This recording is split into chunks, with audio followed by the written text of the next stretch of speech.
uma fome, uma sede incalculável para ouvir a mensagem que traz a vida eterna, igreja. Talvez você pensou, pastor, eu estou com fome de um x-tudo que o senhor acabou de falar, de uma pizza que o senhor acabou de falar, mas não, de uma mensagem que te dá vida eterna. Eu sempre costumo dizer que uma palavra de 30 a 40 minutos, ela pode ressuscitar mortos vivos. Amém, igreja? Quero convidar aqui o preletor, o pregador da noite, diretamente de Las Vegas, Peixoto de Azevedo. Amém? Nós já caminhamos, né, filho? Caminhamos aí algumas milhas no período da tarde, já percorremos alguns bairros, né? A praça. Foi bem assim ou não, irmã Eloide? Maravilha, vamos fazer de novo, né, filha? Isso, arrumamos um tenisão bacana e caminhamos aí em direção aos perdidos. Quero te convidar você a estender as tuas mãos para cá, vamos estar orando aqui pela vida do Eduardo, em nome de Jesus. Pai, nós somos gratos pela vida do teu filho, por essa disponibilidade, por essa incumbência, aquilo que o Senhor propôs ao coração do teu filho, que nesta noite ele venha entregar tudo, e nós como igreja, Pai querido, eu oro, declarando que os nossos corações já estão em uma terra fértil para receber a semente da tua palavra, Espírito Santo de Deus, e nesta noite, Espírito Santo de Deus, nós queremos sair daqui renovados como águia, assim como diz o profeta Isaías, em nome de Jesus, Espírito Santo, usa a vida do teu filho, utiliza ele, ó Pai, de uma forma sobrenatural, surpreenda ele, Espírito Santo, e acrescenta a palavra que o Senhor já tem colocado no coração do teu filho, aonde ele tem buscado no lugar secreto, Mateus 6,6, Pai, em nome de Jesus, que seja um fluir do teu Espírito, um derramar das águas do Senhor sobre as nossas vidas, em nome de Jesus, através da vida do Eduardo, em nome de Jesus. Pai do Senhor, igreja, amém? Para quem o pastor já me apresentou, me chamo Eduardo. E eu tenho um movimento junto com nós começou com 3 meninos, que era eu, o João e o Arthur. E como que começou esse movimento chamado One Way? Da onde que surgiu essa ideia de um jovem de 16 anos, junto com outros jovens, a abrir um evangelismo, um projeto de evangelismo? A gente estava, na nossa cidade lá em Peixoto, estava tendo muito crime. E aí, tinha um menino lá que morreu, aí o povo falou que ia fazer uma oração na escola, na frente da escola. E eu virei para eles e falei assim, e por que a gente não faz diferente? Por que em vez da gente fazer na frente da escola, a gente não entra dentro da escola? E aí, tipo assim, era apenas para ser um momento, era para apenas ser uma oração, algo simples. E nisso eles foram embora da minha casa, e no meu devocional de madrugada, eu lá sentado no chão, o Senhor, ele começou a ministrar em meu coração. Ele começou a falar bem assim, eu quero que você abra o movimento de evangelismo, eu quero que você comece o movimento de evangelismo. E eu parei e falei assim, Senhor, eu? Tem certeza? E ele falou, sim, vá e ora pelo nome. Aí nisso, né, eu fui no nosso amigo, querido amigo ChatGPT, e taquei lá, e me deu um nome. Ele me deu 100 nomes, mas o único nome que mexeu comigo, que aquilo, meu coração ficou em paz, foi o One Way. Eduardo, mas o que é o One Way? É um só caminho, uma só direção. E a gente começou em 3, e agora a gente estamos em 9. Só que infelizmente alguns não puderam vir por conta de saúde, por conta de família. E estou falando isso para apenas vocês começar a conhecer a gente. Continuava brigado. E a gente começou um jejum. E eu comecei a falar assim, me dá um tema para me levar para Lucas, me dá uma palavra. E nenhuma palavra vinha. E eu buscava e nenhuma palavra, eu não conseguia nenhuma palavra. Até que na última semana, o Senhor colocou no meu coração o tema onde você tem procurado descanso. Porque a gente vê hoje em dia que tem muitas pessoas que procuram descanso em lugares errados. Muitas pessoas procuram descanso no mundo, em relacionamento. Mas aonde que realmente vocês têm buscado descanso? Abre a Bíblia comigo lá em Mateus 11, 28 ao 30.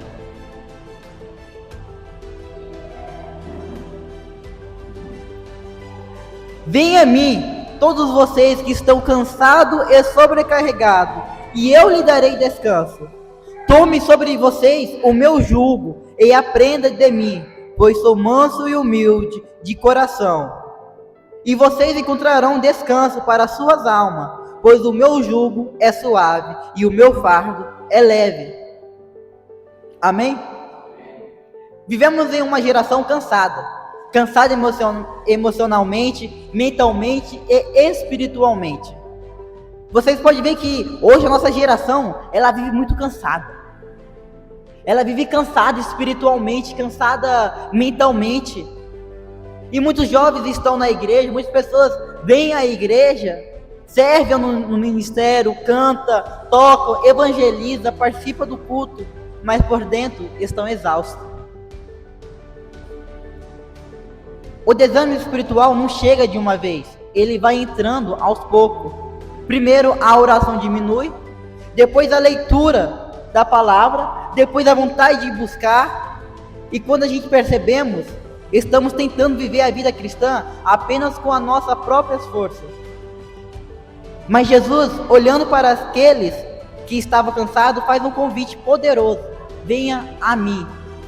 E não é um convite para uma religião, não é um convite para uma placa de igreja, é um convite para a sua presença. Então, aqui o Senhor, Ele não está nos convidando para uma religião. Aqui o Senhor, Ele não está convidando a gente para uma placa da igreja, mas sim convidando a gente para estar na presença dEle.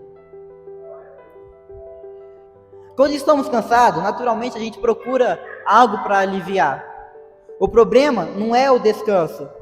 Vou botar aqui no canto.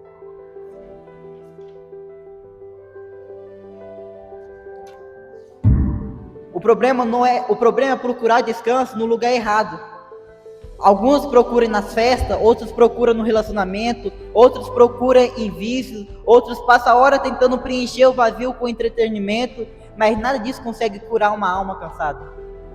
Lá em Jeremias 2,13 diz: o meu povo cometeu 2 males, abandonaram a mim, a fonte de água viva, e cavaram suas próprias cisterna rachada que não retém água.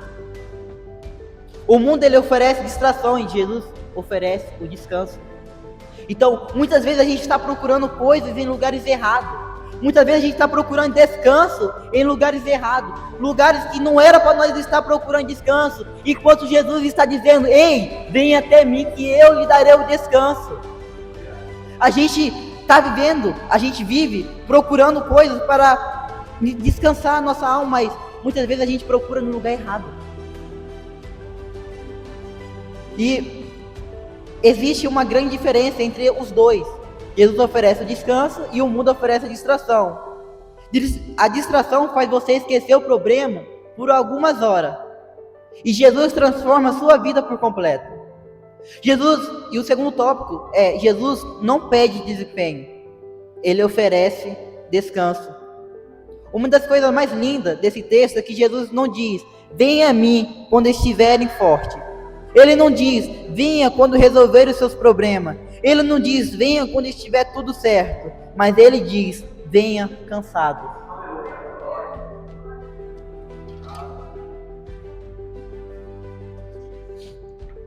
E isso mostra que Deus não rejeita quem está fraco. Pelo contrário, Ele recebe aquele que reconhece que precisa dele. E muitas vezes pensamos: vou melhorar primeiro e depois vou voltar. Mas Jesus diz: venha exatamente como você está. E hoje a gente foi, eu e ele, abordamos uma menina, e ela começou a falar começou a demonstrar interesse para vir para o culto. Só que ela falou bem assim: eu não tenho roupa decente para estar lá. E eu virei para ela e falei assim: vai exatamente como você está, porque o Senhor, Ele não vai reparar na tua aparência, Ele vai reparar no seu coração. Seu coração tem que estar disponível para receber. Aí ela ficou assim, aí ela falou: não, vou ver. E o lugar do cansado não é longe de Deus. O lugar do cansado é aos pés de Jesus. O lugar do cansado é a gente chegar no nosso quarto e falar assim: Jesus, eis-me aqui, Pai. Eu estou cansado. Pai, eu não dou conta mais, Pai. Me ajuda, Pai. Eu estou sobrecarregado. A gente devemos ser humilde de coração. A gente devemos quebrar o ego que a gente tem, o orgulho que a gente tem e nos colocar diante de Jesus. Porque o problema não está no corpo, mas o problema está na alma. E somente Deus pode tocar onde ninguém mais consegue tocar. Lá em Isaías 40:31 diz: mas o que espera no Senhor renova suas forças. E quando entramos na presença de Deus, a gente começa a encontrar paz para a mente. A gente começa a forçar para continuar, forças para continuar, direção para as decisões.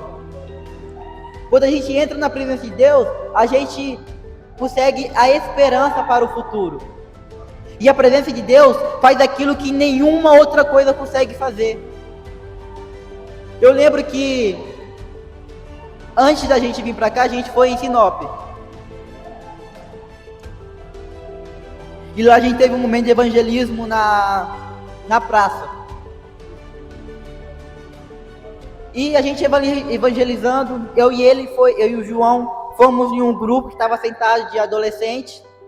E um deles já era da igreja, a gente conversando, falando do amor de Jesus, pregando o evangelho para aquelas pessoas. A gente orou, terminamos.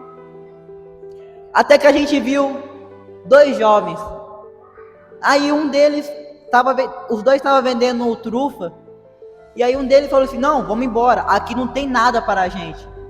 E eu escutando aquilo, eu virei, falei: opa, ei, vem cá. E a gente começou a conversar. E eu vi que ele tinha um pod. E eu perguntei se aquilo era bom. Eu perguntei se aquilo realmente fazia bem. E ele falou assim: não, daqui é bom. E eu perguntei: me dá aqui seu pod. E ele me deu o pod, entregou o pod. E a gente começando a conversar. E eu comecei a falar que eu tinha um bagulho para oferecer que era melhor do que o pod que ele tinha. Eu tinha uma parada que a brisa não ia passar. Aí foi aonde o João entrou e falou bem assim: mas vocês têm que estar dispostos para receber. E ele ficou assim: ah, sei não. E um amigo dele falou assim: não, eu quero, joga isso no meu peito, eu quero. E aí eu falei: demorou, já já vou falar contigo, você vai receber. E nisso a gente conversando, eu com o pod do menino ainda. Eu falei bem assim: tu realmente quer? Eu posso quebrar isso daqui? E ele falou: não, me dá aqui. Aí eu falei: não, mas eu vou fazer você sentir nojo disso daqui. Você vai ter nojo. E nisso, eu falei assim: eu vou quebrar, posso quebrar? Aí ele falou: pode. E quando eu peguei o pod para quebrar no chão, ele falou bem assim: não, deixa eu quebrar. E aí eu entreguei o pod para ele. E aí ele falou bem assim: eu posso quebrar onde? Aí nós falou: quebra aqui mesmo. E foi aonde ele pegou o pod e tacou no chão. E aquilo lá foi um momento onde eles decidiram. E por que eu falo isso? Porque a presença de Deus faz aquilo que nenhuma outra coisa consegue fazer. A presença de Deus consegue fazer muitas coisas. E depois disso, os moleques conseguiram vender todas as trufas deles. A gente orou por eles. Eles aceitaram Jesus, se eu não me engano. E eu creio que a semente foi plantada. Então por que eu estou falando isso? Porque é como eu já falei, a presença de Deus faz aquilo que nenhuma outra coisa consegue fazer. Carregamos culpa do passado, carregamos preocupações com o futuro, carregamos mágoas, carregamos ansiedade, carregamos a opinião das pessoas, e tudo isso vai nos desgastando espiritualmente. E lá em Salmos 55, 22 diz: entregue suas preocupações ao Senhor e Ele o sustentará. Deus não nos chamou para carregar tudo isso sozinho. Ele nos chamou para confiar. E tem gente que entregou a vida para Jesus, mas continua carregando o peso que deveria estar nos pés das cruzes. Nessa noite, Deus quer te lembrar que você não foi criado para carregar tudo isso sozinho. Aquilo que Jesus já levou por você. Deus está falando, você não foi criado para carregar isso sozinho, porque eu já levei isso por você. O descanso de Deus gera forças para continuar. O descanso que Jesus oferece não é um lugar para desistir, é um lugar para ser renovado. Deus, ele não quer apenas aliviar a sua dor, Ele quer fortalecer você para continuar a sua caminhada. E um exemplo disso é Elias. Depois das grandes vitórias, ele ficou tão cansado que desejou desistir. Mas Deus o fortaleceu e mostrou que sua história ainda não havia acabado. 1 Reis 19:7. Levante-se e coma, pois a sua viagem será longa. E talvez você esteja chegado aqui pensando em desistir. Talvez você esteja aqui cansado de lutar. Talvez você esteja aqui desanimado espiritualmente. Ei, mas Deus está dizendo: eu ainda não terminei a obra que eu coloquei na sua vida. O descanso aqui de Deus não é o final da caminhada, é a preparação para a próxima etapa. Mas Ele falou, lá em Mateus 11:28, venha a mim todos que estão cansados e sobrecarregados, que eu lhe darei o descanso. E a gente procura descanso em lugares errados. Ei, mas somente na presença dele encontramos o verdadeiro descanso. Somente quando a gente quebra o orgulho no nosso coração, fala: Senhor, estou cansado, Pai, a gente encontra o verdadeiro descanso. É na presença dele que as forças são renovadas. É na presença dele que o coração volta a queimar. É na presença dele que o desânimo volta a sonhar. É na presença dele que recebemos descanso, que a nossa alma realmente precisa. Então, não adianta a gente querer procurar descanso em outras coisas. Não adianta a gente querer procurar descanso em relacionamento. Não adianta a gente querer procurar descanso em bebidas, em festa. Isso não dará descanso para vocês. Mas o que realmente dará descanso para vocês é a presença do Espírito Santo. E talvez você esteja aqui cansado de lutar, cansado de tentar, cansado de servir, cansado espiritualmente. Mas Jesus ainda continua fazendo o mesmo convite: venha até mim. Talvez você tenha entrado aqui e falado: Eduardo, eu não dou conta mais. Pô, eu estou cansado. Estou cansado do meu ministério, estou cansado do meu serviço, estou cansado da minha escola, estou cansado da minha família. Mas Jesus, ele ainda está dizendo: venha até mim. Venha até mim, venha até mim, porque eu lhe darei o descanso. E quem busca descanso no mundo, volta cansado. Quem busca descanso em Jesus, volta renovado. Esteja faltando presença para descansar. E quando descansamos em Jesus, a gente descobrimos que o peso é menor, porque Ele está carregando conosco. E nessa noite, é uma noite da gente descansar na presença dEle. É uma noite onde a gente vai realmente nos entregar na presença dEle. Falar: Senhor, eis-me aqui, Pai. É uma noite onde a gente vai colocar todo o peso nos pés da cruz. Ei, chega de procurar o descanso em lugares errados, irmão. Chega de procurar o descanso em lugares que não deveria. Está na hora de vocês procurar descanso onde realmente é o lugar, que é na presença